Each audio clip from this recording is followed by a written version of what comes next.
황동현의 시선집중 듣고 계시는 지금 시각 8시 14분 지나고 있습니다. 5.18 민주화운동과 관련된 각종 제보를 접수하는 5.18 진상규명 통합신고센터가 어제 문을 열었습니다. 특히 계엄군의 고백과 피해자들의 증언들은 5.18 진실규명 차원에서 몹시 중요한 단서들로 활용될 것으로 보이는데요. 가해자와 피해자의 고백이나 증언이 어떤 의미를 담고 있는지, 그리고 5.18 통합신고센터 활동에 대해서 5.18 기념재단 조진태 상임이사와 이야기 나눠보겠습니다. 안녕하세요, 이사님. 예, 안녕하십니까. 네, 5.18 진상규명 통합신고센터 어제 문을 열었는데요. 센터를 개소하게 된 배경부터 좀 이야기를 들어볼까요? 예, 우선 지난 3월 국회에서 5.18 진상규명 특별법이 공포가 됐습니다. 네. 그에 따라서 이제 국가적 차원에서 진상규명의 마지막 기회를 만든 셈인데요. 네. 그동안에 본인이 겪었거나 또 목격을 했거나 했더라도 어떤 불이익 때문에 또 가족의 어떤 신변상의 염려 때문에 말하지 못한 분들이 꽤 있었어요. 네. 그런 분들이 이제 할 말을 좀 할 수 있는, 그래서 그것을 공식적으로 또 공론화시켜서 할 수 있는 그런 기회를 만들어 보겠다라고 하는 취지가 하나 있고요. 네. 또 하나는 말씀드린 바 했다시피 네. 우선 진상규명의 마지막 기회이기 때문에 네. 그동안에 밝히지 못한 문제들, 밝혀지지 않았던 것들이 이번 기회에 좀 소상하게 공개적으로 밝혀졌으면 좋겠다라고 하는 그런 취지입니다. 그래서 네. 증언센터를 통해서 많은 분들의 그 증언을 기다린다고 보시면 될 것 같습니다. 네. 결국은 정말 진상을 제대로 밝힐 수 있는 마지막 기회이기 때문에 모든 어떤 제보들을 통해서 제대로 된 진상을 좀 밝혀보자, 이런 취지라는 말씀이시네요. 예, 그렇습니다. 이 5.18 진상규명 통합신고센터가 그러면은 이번에 특별법 5.18 진상규명 특별법의 근거에서 만들어진 센터인가요? 그런 건 아니고요. 네. 5.18 기념재단에서는 나름대로 이렇게 만드셨다는 이야기시네요. 진상규명 밝혀지지 못한 일테면 발포 책임자 문제, 그다음에 실종자 안매장 문제 등등을 꾸준히 조사하고 밝히기 위해서 노력을 해왔고요. 네. 다만 이번에 이제 특별법을 통해서 네. 이게 이제 공식화된다는 측면에서 네. 다시 말하자면 국민들이 모두 이걸 확실하게 네. 수용하고 인정한다는 측면에서 그 의미가 훨씬 이제 크다고 볼 수 있겠어요. 네. 좀 더 종합적으로 그리고 많은 분들의 적극적인 제보를 좀 받아보자는 측면에서 지금 5.18 기념재단 차원에서 만든 센터라는 말씀으로 이해가 되는데요. 어제가 개소 첫날이셨습니다. 혹시 어제 제보를 받으셨나요? 어제는 사실 광주광역시의 진상규명 통합조사 신고센터 현판식을 했던 날입니다. 어제는. 네네. 그리고 우리 재단에서는 5.18 기념재단에서는 이제 쭉 해왔던 일들을 이제 보다 공식적으로 시작하게 됐다는 점을 대외적으로 밝히는 것이고요. 네. 그리고 그동안에 언론에 많이 밝혀졌습니다마는 당시 공수부대원으로 참여했던 분들의 어떤 증언, 네. 고백이 되겠죠. 네. 교도소 안매장 건도 그런 사례라고 볼 수 있겠는데요. 그리고 특히 이제 전두환 쿠데타 세력의 핵심 권력장악의 핵심 수족 역할을 했던 505 보안부대, 네. 보안부대 수사관의 이제 굉장히 진솔하고 내밀한 그런 증언들이 지금 접수가 된 바가 있습니다. 네. 지금 센터 개소하기 전부터도 계속적으로 이런 증언들을 받고 그것을 또 조사하면서 확인해 오셨던 작업들은 해오셨던 거 아니겠습니까? 예, 그렇죠. 정말 진실을 밝히기 위해서 중요한 증언들, 지금까지 수집한 증언들 중에서 이런 부분들은 굉장히 중요하다 이렇게 생각되는 부분들이 있으면 몇 가지 소개를 좀 해주시죠. 예, 우선 80년 5월 현장은 그야말로 끔찍하고 참혹했죠. 네. 그 고통을 당한 분들의 증언은 사실상 많이 확보가 돼 있는 셈입니다. 네.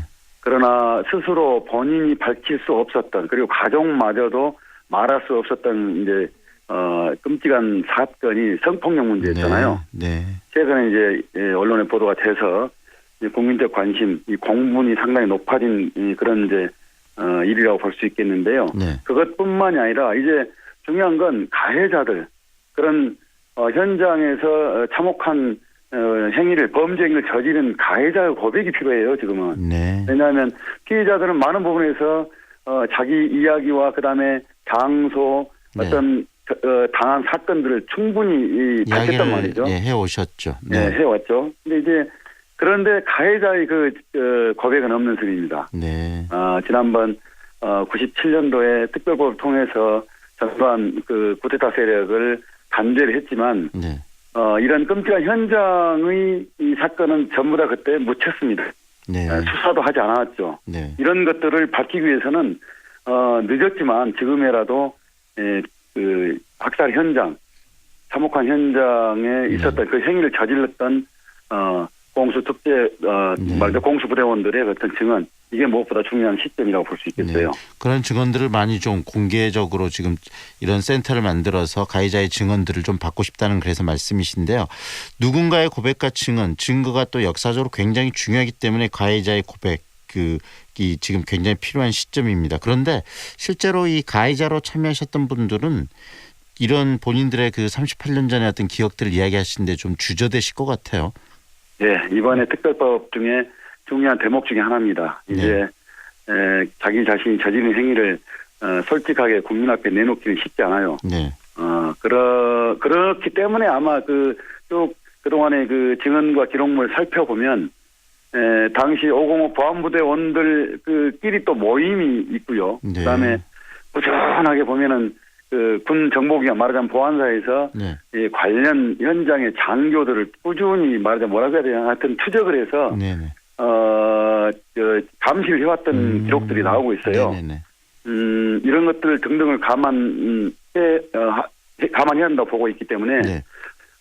특별법의 가장 중요한 것 중 하나 뭐냐면 행위자들의 고백, 자백을 할 경우에 진실하게 할 경우에는 처벌을 받지 않도록 네.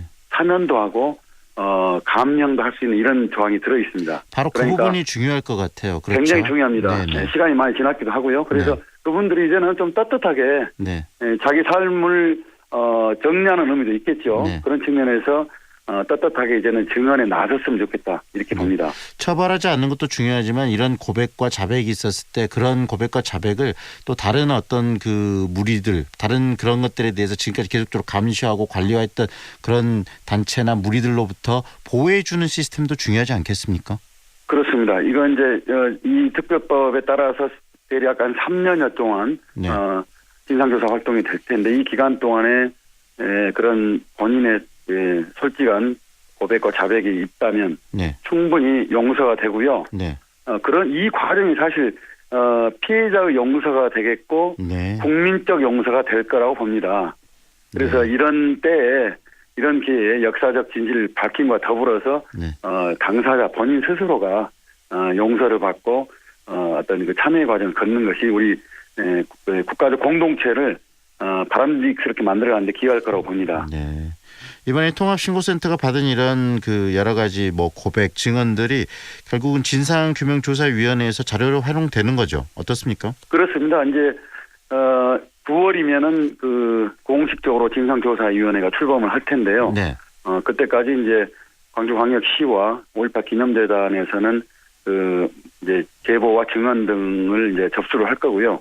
이걸 정리해서 이제 진상조사위원회가 제대로 조사를 할 수 있도록 협력하고 지원할 그 계획으로 준비를 하고 있는 거죠. 네, 방송을 들으시면서도 이런 자백이나 고백들을 좀 보호받으면서도 잘 이야기를 어떻게 해야 되나라는 생각도 하시고 또 어디에서 이런 것들을 지금 접수를 받는가에 대한 궁금증도 갖고 계신 분들이 좀 있을 것 같습니다.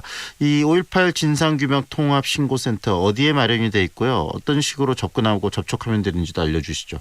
네, 우선 쉽게는 전화로 제보나 증언을 하셔도 됩니다. 광주광역시 시청 1층에 진상규명 특별 신고센터 이 사무실을 내고 있고요. 네. 어저께는 현판식 가졌고요. 네. 그다음에 5.18 기념재단에서도 사무실에 특별한 공간을 마련해서 증언과 제보 등을 충분히 그리고 손쉽게 할 수 있도록 그런 여러 가지 공간을 준비해두고 있거든요. 그래서 네. 전화로나 혹은 직접 방문하셔서 하면 충분히 쉽게 증언을 하실 수 있을 것입니다. 전화번호 알려주시죠. 우선 5.18 기념재단 전화번호 알려드리겠습니다. 네네. 062-360-0518. 네. 네, 그렇게 전화하셔서 대표 전화인데요. 하셔서 네. 이런 진상규명 관련해서 증언을 하겠다 말씀을 해주시면 바로 담당자가 연결이 돼서 충분히 그 말씀하실 수 있는 그런 기회를 가질 겁니다. 5.18의 제대로 된 진상 규명을 위해서 많은 그런 고백들이 좀 나왔으면 하는 생각이 듭니다. 오늘 말씀 잘 들었습니다. 고맙습니다. 예, 고맙습니다. 고맙습니다. 지금까지 5.18 기념재단 조진태 상임이사와 함께했습니다.